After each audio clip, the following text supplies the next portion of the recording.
ముఖ్యమంత్రి గారు కనీసం ఆలోచన చేయాలి ఒక్కసారి. మీ ఉమ్మడి మహబూబ్నగర్ జిల్లాలో ప్రాంతమే కదా, ఐజా గురించి మీకు తెలియక కాదు కదా, మీ గురువు గారే కదా వరల్డ్ బ్యాంక్ తీసుకొచ్చి డబ్బులు తీసుకొచ్చింది.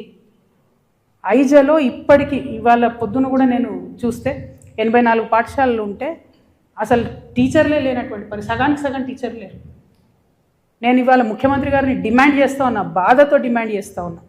ముఖ్యమంత్రి గారు ఫీజు రియంబర్స్మెంట్ ఇవ్వని ప్రతిసారి నేను చెప్పిన, మీరు ఫీజు రియంబర్స్మెంట్ ఇవ్వకపోతే బాధపడేది స్కూళ్ళు మానేసేది, కాలేజీలు మానేసేది ఆడపిల్లలే. మీరు ఫీజు రియంబర్స్మెంట్ ఇవ్వకపోతే మగపోరాళ్ళని ఏదో ఒకటి చేసి ఇల్లమ్మో ఏదో ఒకటి చేసి చదివిస్తారు, ఆడపిల్లలు మాత్రం డ్రాప్ అవుట్ అవుతారు. అది నిన్న నేను ప్రత్యక్షంగా ఇక్కడ చూసిన. నేను ముఖ్యమంత్రి గారిని డిమాండ్ చేస్తున్నా, మీ మీద బాధ్యత ఉన్నది. ఇది మీ సొంత జిల్లా కాకపోయినా ఈ రాష్ట్రంలో ఒక భాగమై లిటరసీ లేనందుకు మీరు కంప్లీట్ గద్వాల స్కూల్ సిస్టమ్ని, మా కర్మకు మీరే విద్యాశాఖ మంత్రి కాబట్టి కంప్లీట్ గద్వాలలో ఉన్నటువంటి ఖాళీ ఉపాధ్యాయ పోస్టులను నింపాలి, అవసరమైనంత ఎక్కువ పాఠశాలలు పెట్టాలి.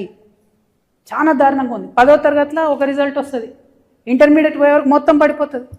10వ తరగతిలో మాస్ కాపింగ్ చేస్తారట. ఇది మన బీహార్ నాకు అర్థమైతలేదు. సిగ్గు అనిపిస్తుంది వింటుంటే నాకు.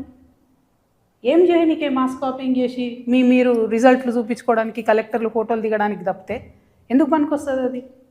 ఇంటర్మీడియట్ పోగానే పిల్లలు ఆగమాగం ఎక్కడెక్కడ పోతాడు, చదువుకు పోయేది లేదు, ఉద్యోగానికి పోయేది లేదు. నాకు కథలు వింటుంటే అసలు నేను ఎక్కడున్నాను అర్థం కాలేదు. నిన్న పోయి మా పిల్లాన్ని స్కూల్లో చేర్పిస్తా అంటే, ఏముందా స్కూల్లో చేర్పించేది, నువ్వు పోయి పొలంలో పని చేసుకొని నాయకులే చెప్తున్నటువంటి పరిస్థితి ఇక్కడ గద్వాల్లో. ఇంత అన్యాయం ఉంటుందా? చాలా దారుణంగా ఉంది లిటరసీ రేట్ అయితే.